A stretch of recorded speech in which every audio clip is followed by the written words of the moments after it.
Good morning. So this YouTube video is for my on-level chemistry and pre-AP chemistry. I don't have the notes printed out because I wasn't expecting to be working from home, obviously before we left for spring break, because that was kind of before everything blew up. So I do have it electronically on my computer, so I will be looking at my computer to help me make sure I'm following along with your notes. We're going to keep going in the notes. It's called factor label method is what I will be teaching today. It happens right after percent error. We're going to go ahead and skip that for now. I'm going to try to hit the essentials. This is really important for stoichiometry, which hopefully we'll be able to learn because we'll come back to school. And it's going to help you with moles and mole conversions, which some of you are already doing. So that's where we're starting is factor label method. It should be right before part 2, the mole, in your notes.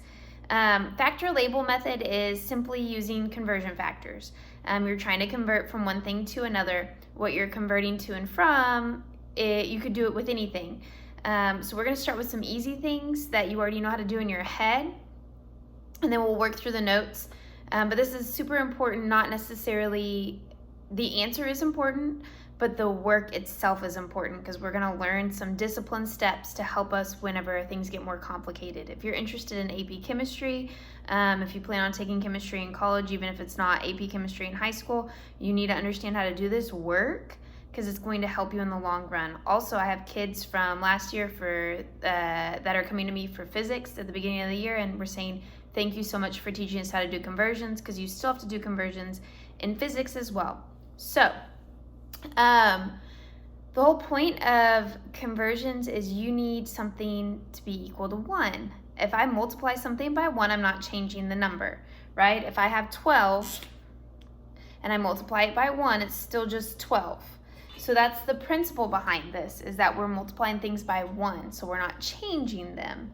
But we can get creative with what our 1 is. So 1 dozen is equal to 12.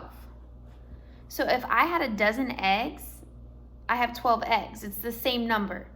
It's the same conversion. So if I put 1 dozen over 12, that is essentially just 1 in fraction form, because a dozen is 12 and the number 12 is the same. So I'm dividing 12 by itself, which is just 1. So that's how conversion factors work. I can also flip it and do it the opposite way, to where it's 12 over 1 dozen, and it still is the same thing. It's still just 1. So this is the principle behind factor label method. We can do it with a number of different things. So we could do it with feet and inches, which would also be a 12 to 1. But in chemistry, we don't like to use those units. We want to focus on the metric system. King Henry died drinking chocolate milk. So we want to focus on those, but all we're doing is taking things and we're making it 1. So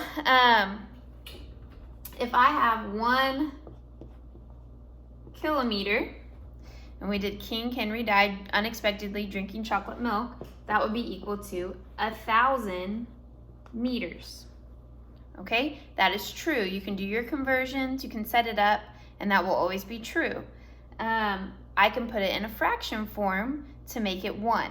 So I could do 1 kilometer over 1,000 meters. It is the same thing. It is the same distance. And so that is a fraction of 1. So I can also do it the opposite way of 1,000 meters, and I could do it over 1 kilometer, and it is still the same. So this is the basis of the factor label method. Now then, I'm going to do it with simple terms, things that I shouldn't be doing it with, but like inches and feet, to help you see the math of setup, and then we'll move to units that we don't like as much, and we'll work through the notes. So this will be my last one that I'm going to do for you, and then I'll start a new video so y'all can watch them in small segments so we don't get overwhelmed. But if I wanted to do conversions, and I know that I have 36 inches, and I want to know how many feet that is, all I have to do is use my factor label method. So I always start with my given. My given in this case is the only number I know, which is 36, and I'm looking for feet. So my given is 36 inches, and what I'm looking for is feet.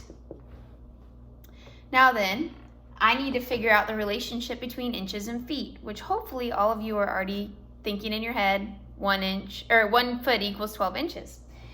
So if we remember that over here, 1 foot equals 12 inches, then I can set that up in one of two different fractions that are just 1 foot over 12 inches, or I could use 12 inches over 1 foot. Same thing, so it means the same. They're both equal to 1. I can pick which one I need. Now then, how I choose which one I need is based off of my given. So I'm starting with my 36 inches, and I'm going to multiply it. If we make 36 inches a fraction, I just put it over 1, I haven't changed it. That makes my inches on top. So to get things to cancel out, we want them to be on bottom, because the top and the bottom would cancel out, because whenever I divide by something, it's going to cancel. So I want to pick the one that has inches on the bottom, because inches are on top up here. So that means I want to pick this one. So if I multiply it by 1 foot over 12 inches, then that means that I'm taking 36 divided by 12, which is equal to 3 feet, which hopefully you already knew and could do in your head. But if you didn't, that's okay. But that's the work right here. I'll pull it up a little closer so y'all can see it for a second. So this is my work. I know it's a small whiteboard space and I know it's hard to see everything, but hopefully we start to understand the method.